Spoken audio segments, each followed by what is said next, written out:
Sahabat ODB, pembacaan Alkitab hari ini terambil dari Roma pasal yang ke-12 ayat yang ke-9 sampai dengan ayat yang ke-21. Nasihat untuk hidup dalam kasih. Hendaklah kasih itu jangan pura-pura. Jauhilah yang jahat dan lakukanlah yang baik. Hendaklah kamu saling mengasihi sebagai saudara dan saling mendahului dalam memberi hormat. Janganlah hendaknya kerajinanmu kendor. Biarlah rohmu menyala-nyala dan layanilah Tuhan. Bersukacitalah dalam pengharapan. Sabarlah dalam kesesakan dan bertekunlah dalam doa. Bantulah dalam kekurangan orang-orang kudus, dan usahakanlah dirimu untuk selalu memberikan tumpangan. Berkatilah siapa yang menganiaya kamu, berkatilah dan jangan mengutuk. Bersukacitalah dengan orang yang bersukacita, dan menangislah dengan orang yang menangis. Hendaklah kamu sehati sepikir dalam hidupmu bersama.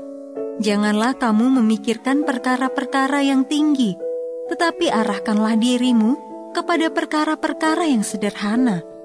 Janganlah menganggap dirimu pandai. Janganlah membalas kejahatan dengan kejahatan. Lakukanlah apa yang baik bagi semua orang. Sedapat-dapatnya, kalau hal itu bergantung padamu, hiduplah dalam perdamaian dengan semua orang. Saudara-saudaraku yang kekasih, janganlah kamu sendiri menuntut pembalasan, tetapi berilah tempat kepada murka Allah. Sebab ada tertulis, pembalasan itu adalah hakku. Akulah yang akan menuntut pembalasan, firman Tuhan. Tetapi jika seturumu lapar, berilah dia makan. Jika ia haus, berilah ia minum. Dengan berbuat demikian, kamu menumpukan bara api di atas kepalanya. Janganlah kamu kalah terhadap kejahatan, tetapi kalahkanlah kejahatan dengan kebaikan. Ayat Mas Renungan hari ini terambil dari 1 Korintus pasal yang ke-10 ayat yang ke-31. Lakukanlah semuanya itu untuk kemuliaan Allah. Judul renungan kali ini, Hidup dengan Tujuan Jelas, ditulis oleh James Banks. Kita akan pergi liburan, seru istri saya dengan antusias saat memberitahu Austin, cucu kami yang berusia 3 tahun. Ketika mobil kami bergerak keluar rumah untuk memulai perjalanan kami, si kecil Austin menatapnya dengan sikap serius dan menjawab, "Aku bukan liburan, tapi pergi bermisi." Entah dari mana cucu kami memperoleh konsep bermisi. Tetapi komentarnya tadi membuat saya merenung dalam perjalanan ke bandara. Ketika saya pergi berlibur dan mengambil waktu istirahat selama beberapa hari, masihkah saya menyadari bahwa saya masih dalam misi untuk hidup setiap saat bersama dan untuk Allah? Apakah saya ingat untuk melayani Dia dalam segala hal yang saya lakukan? Rasul Paulus menyemangati orang-orang percaya yang tinggal di Roma, ibu kota Kekaisaran Romawi.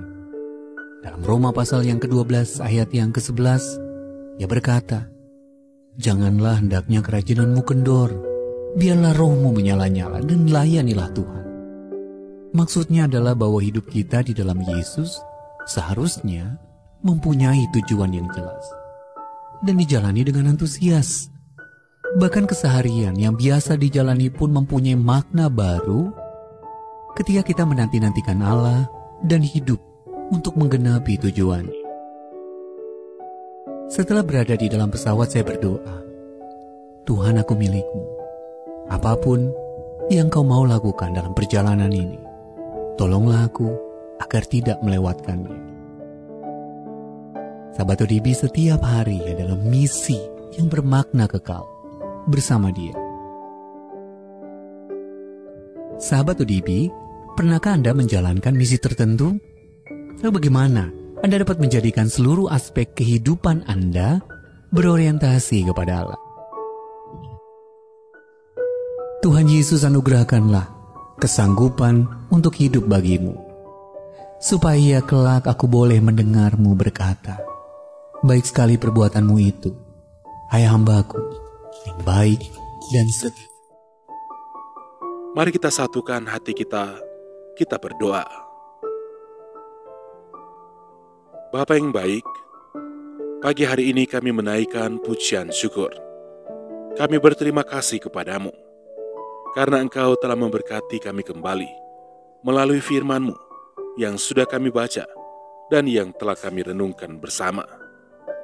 Inilah kehidupan kami ya Tuhan, kami serahkan ke dalam tangan-Mu.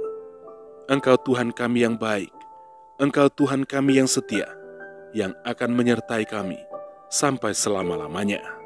Terima kasih Tuhan Yesus. Sepanjang hari ini ya Tuhan, kami serahkan seluruh kehidupan kami ke dalam tangan-Mu. Dalam segala aktivitas pekerjaan kami yang akan kami kerjakan di sepanjang hari ini, Engkau akan menyertai kami lagi. Engkau akan menuntun kami.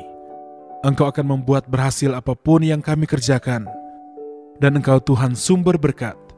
Engkau akan memberkati setiap pekerjaan kami. Inilah yang menjadi doa kami pada pagi hari ini. Engkau Tuhan yang selalu mendengar, dan Engkau pasti akan menjawab setiap permohonan doa kami yang sudah kami naikkan kepadamu. Di dalam nama Tuhan Yesus Kristus. Haleluya. Amin.